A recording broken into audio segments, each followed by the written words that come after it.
In May 1992, Morrison faced a real titan named Art Tucker, standing at an intimidating 6 feet 6 inches. This towering giant believed his freakish height advantage would allow him to pick apart Morrison from the stratosphere like a sniper. Game face on, huh? But in the fight, Morrison, in his royal manner, established an absolute monarchy in the ring. Not sure it didn't hurt Tucker. I think it did hurt Tucker. Mentally coming to the point where that's where I am. Then Morrison decided to prove size doesn't matter and showed this skyscraper how the laws of gravity work. What a left hand. Right on the money. Rudy Battle reacted well that time. And you can hear Tommy Forgets telling him to the body and the head. Yes, absolutely, absolutely. That's going to happen. That's going to be a little conservative to that side until he slows him down a little bit. Well, there's a left hand, and that puts Tucker. It's simple. Oh, man. I was just going to say, it's simple. He hits you with the left hook, you're gone. The towering giant came crashing down like a felled tree, proving that even the tallest mountains can be moved by the right amount of TNT. In 1991, Morrison came face to face with a towering giant named James "Quick" Tillis, a battle-tested veteran who held a distinction that terrified heavyweight contenders worldwide. He was the first and only man to go the full distance with Iron Mike Tyson in his prime. Such a cynic. And we are set to go. And I think Tommy. But Morrison didn't care about reputations or how tall this giant stood, only body counts, as he pressed forward like a man possessed. Still trying to get himself back in, but good left hand, down goes Tillis. I guess he does have a good left hook. The towering Tillis tried to use his veteran savvy and imposing frame to keep Morrison at bay, but experience means nothing against raw thunder. And a good combination again by Morrison, a left and a right behind it, an uppercut, and down goes Tillis. Very impressive. 3, 4. Ain't gonna take much, folks. Another left hand. I'll tell you what I like about Morrison here tonight is that he's been very patient. Then Morrison unleashed the left hook that would become his calling card of destruction against giants. Morrison, even if we're wondering if Tillis is... Well, there it is. That's it. And that's it, 2 minutes and 2 seconds. Tommy, the Duke, Morrison. In 1991, Morrison came across another giant named Pinklon Thomas, a former heavyweight champion who carried the arrogance of a man who had already conquered the world. Thomas believed Morrison was nothing more than manufactured hype, standing tall and confident that his championship pedigree would expose Tommy as a pretender. His 5th defeat in his last 6, and very noticeable. Ended very quickly in the first round. That was the biggest name he has faced. And some big foes, and there's that wicked punch. Their fight began, but from the start, Thomas was turned into a human punching bag. First round, and these two men are fighting in a 16.5-foot ring. There's no place for Thomas. A good puncher, but he can't fight. Well, Mike Tyson heard the same thing. He's landing. He is stunned. He's rocked. Thomas tried to use his size advantage, but it meant nothing against raw thunder. This fight as if it were his last, and it should be. Surprise right here is that Thomas has survived the first round. It is over. Pinklon Thomas will not come out for the second round. And for Tommy Morrison, this question of whether he was talking about just tonight's fight. The difference was so big that at first glance, it might have seemed like someone had left their grandfather in the ring, as Morrison destroyed the old giant.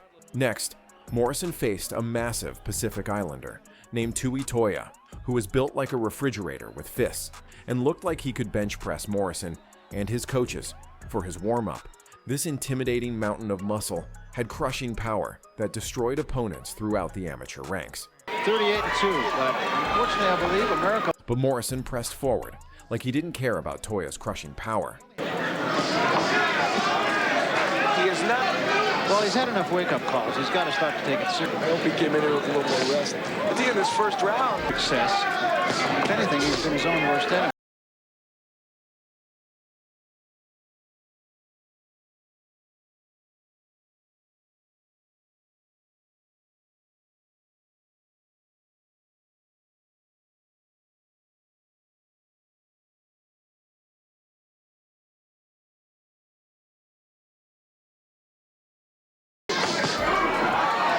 Then Morrison decided to send the fridge back to New Zealand with express delivery. So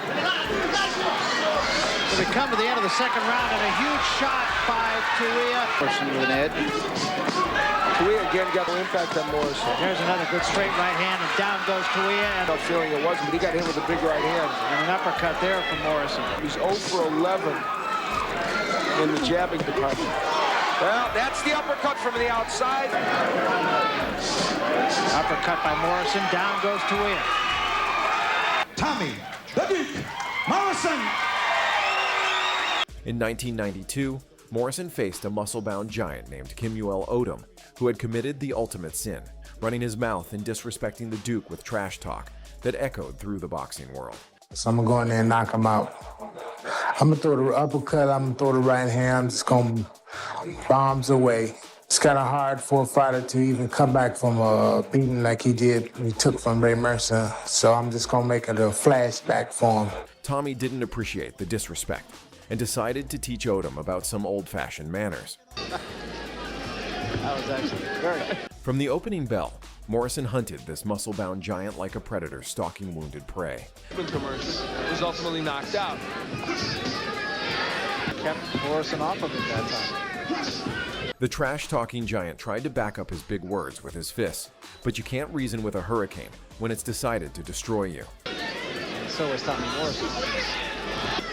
Under his left eye, on the cheek. And there's another big left hand that staggers Odum.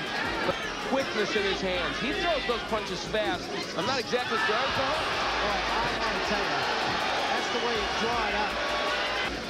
And he's been hurt by what Morrison has thrown. You can see he's counting off. Here's the classic counter left. Came behind an uppercut. He's got a great respect for Morrison's power, as well he should. Morrison swarmed like it was Black Friday, until the referee mercifully ended the slaughter.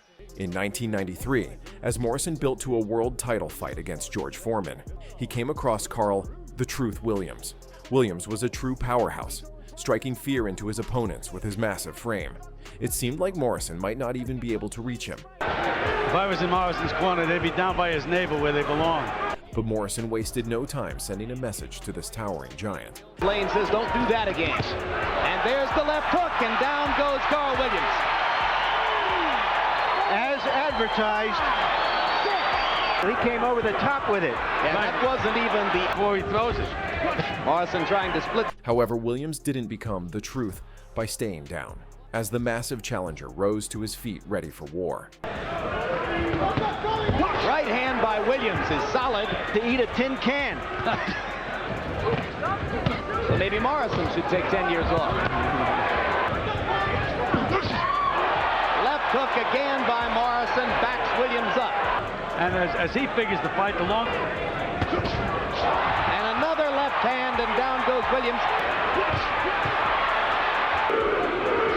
Morrison trying to finish with the uppercut, comes back with the left hook. Now Williams with the 1-2. Williams probably in the last 2 years.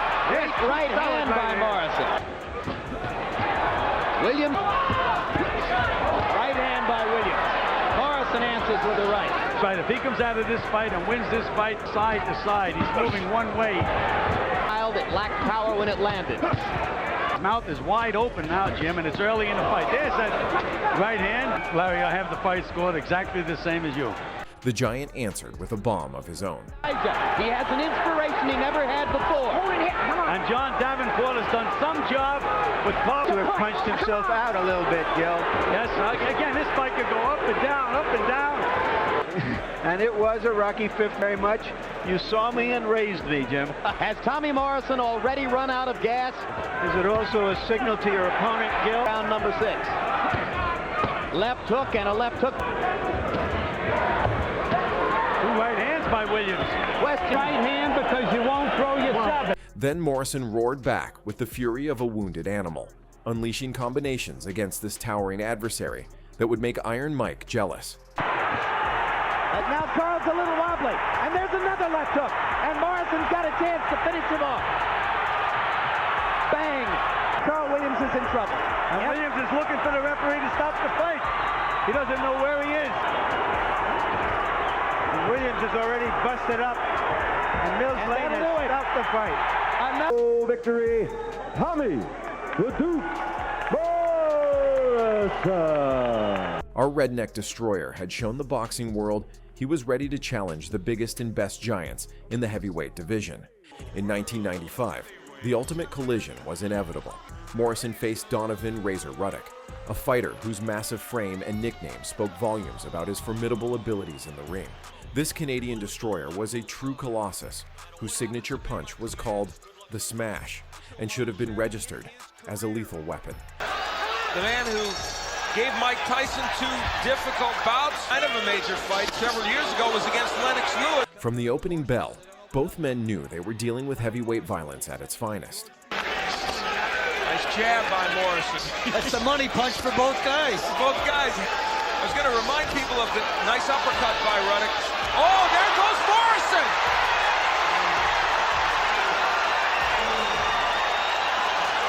Then, the Canadian Colossus landed with his legendary smash, sending our redneck destroyer crashing to the canvas. He leaned in and got whacked with an uppercut. Results to this point. Ruddock did not parlay his... And it wasn't in a situation that Morrison had left himself in. The hook blocked by... What followed was pure heavyweight brutality between giant and challenger. But he still paid for it. Oh, he hurt Ruddock with a right uppercut. Razor Ruddock got rocked by the same punch that knocked Morrison, knocking him out. It's the only reason why I was critical. So in round 2, it's Morrison's turn to hurt Ruddock. And the hands beat. Oh, big hook by Ruddock, and he lands an uppercut. He's hurt early and put out, and Morrison has been around. I now say, folks, who's going to get tired? Because both men are showing some signs of it here. And they also said establish yourself down low with Razor Ruddock and then go to the body as he does there. Now, a moment ago, Ruddock had Tommy Morrison right in front of him and did not fire the uppercut. Now, Razor Ruddock and then go to the body as he does there. Morrison's heart burned brighter than his wounds as he battled back against this towering Canadian giant. The left hook. Razor Ruddock is hurt now. Good body combinations by Morrison. But Ruddock is talking to him. He did against George Foreman. But oh my, he took a big left hook in the last round or two. Now he is forcing Morrison back. That uppercut may have stunned Morrison. Tommy Morrison got hurt by... It ain't over yet. Morrison is not there as it was earlier. Ruddock really taking advantage of the left eye. It doesn't look like it. There's the Morrison. Then, Morrison unleashed his signature weapon that had become his calling card of destruction against every giant who dared step into his path. There's a hook by Ruddock, and it may have hurt Morrison. Big left hook! Down goes Razor Ruddock!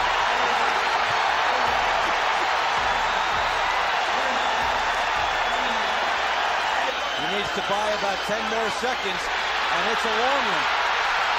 He will not do it. Oh my, it's over. The winner and new IBC heavyweight champion, Tommy the Duke. In this video, we have taken you back to the golden era of heavyweight boxing and showed you that despite his average height, Tommy Morrison was never afraid to face real giants who towered above him like skyscrapers. Thanks for watching. If you enjoyed this video, please give us a like and subscribe to our channel to watch more quality content.